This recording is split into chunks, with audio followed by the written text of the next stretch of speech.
Hello बच्चों, मैं आपकी हिंदी शिक्षिका हूँ। मैं मेरी पहली अध्याय में हिंदी वर्णमाला के बारे में जानकारी देती हूँ।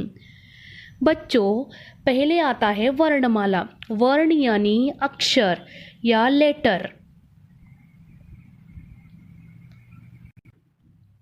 वर्ण भाषा की सबसे छोटी इकाई होती है। इनको टुकड़े नहीं किया जा सकता है, यानी जिस ध्वनि के टुकड़े नहीं हो सकते उसे वर्ण या अक्षर कहते हैं।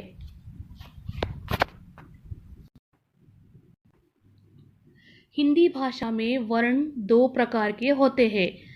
पहला है स्वर और दूसरा है व्यंजन। बच्चों, इस अध्याय में हम पहले स्वर के बारे में जानेंगे। स्वर स्व यानी स्वतः, मतलब सेल्फ। जिन वर्णों का उच्चारण स्वतंत्र रूप से होता हो और जो व्यंजनों के उच्चारण में सहायक हो, वे स्वर कहलाते हैं। ये संख्या में 11 है। यानी स्वर का उच्चारण किसी अन्य वर्ण की सहायता के बिना किया जाता है। ये स्वतंत्र होते हैं। हिंदी भाषा में स्वरों की संख्या है 11। बच्चों, और एक बार स्वर की परिभाषा यानी डेफिनेशन पढ़ेंगे। जिन वर्ण का उच्चारण स्वतंत्र रूप से होता हो और जो व्यंजनों के उच्चारण में सहायक हो, वे स्वर कहलाते हैं। स्वर में 3 भेद है। वो है ह्रस्व स्वर, दीर्घ स्वर, प्लुत स्वर। स्वर में पहले आता है ह्रस्व स्वर।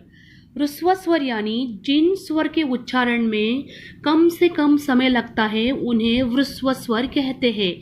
ये 4 होते हैं: अ, ई, उ, रू। इन्हें मूल स्वर भी कहते हैं। यानी जिन वर्णों के उच्चारण में कम से कम समय लगता है उसे हम ह्रस्व स्वर कहते हैं। स्वर में दूसरा आता है दीर्घ स्वर। जिन स्वरों के उच्चारण में ह्रस्व स्वर से दुगना समय लगता है उन्हें दीर्घ स्वर कहते हैं। यानी जिन स्वरों के उच्चारण में अधिक समय लगता है उसे दीर्घ स्वर कहते हैं। हिंदी भाषा में दीर्घ स्वरों की संख्या 7 है।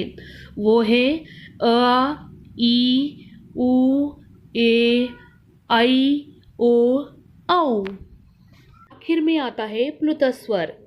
प्लुत स्वर जिन स्वरों के उच्चारण में सबसे अधिक समय लगता है वे प्लुतो स्वर कहलाते हैं। जैसे ओ।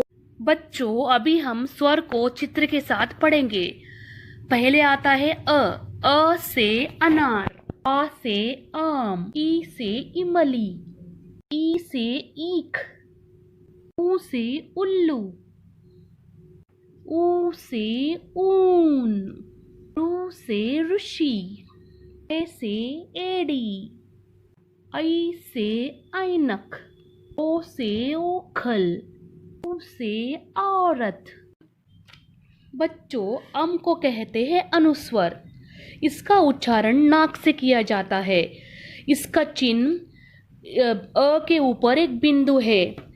एक उदाहरण अंगूर, अंगूठा, अंक। सभी शब्दों में अ के ऊपर एक बिंदु है। इसे हम अनुस्वर कहते हैं।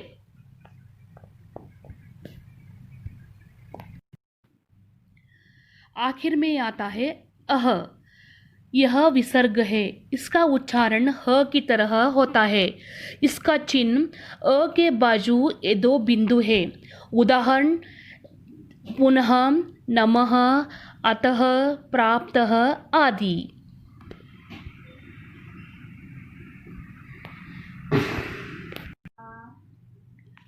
आपके स्क्रीन पर दिख रहा है कि स्वरों की संख्या 13 यानी 13 है।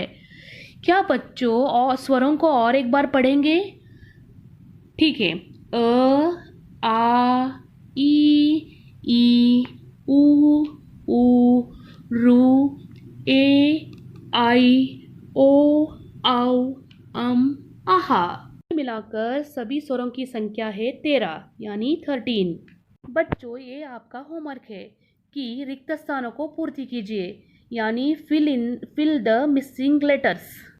बच्चों, हिंदी क्रॉसवर्ड बनाओ और उसमें स्वर को अच्छी तरह से लिखो। और होमवर्क में जो आपकी स्क्रीन पर दिख रहा है उसे पूरा करो। तो बच्चों, हम दूसरी अध्याय में व्यंजनों के बारे में जानेंगे। धन्यवाद।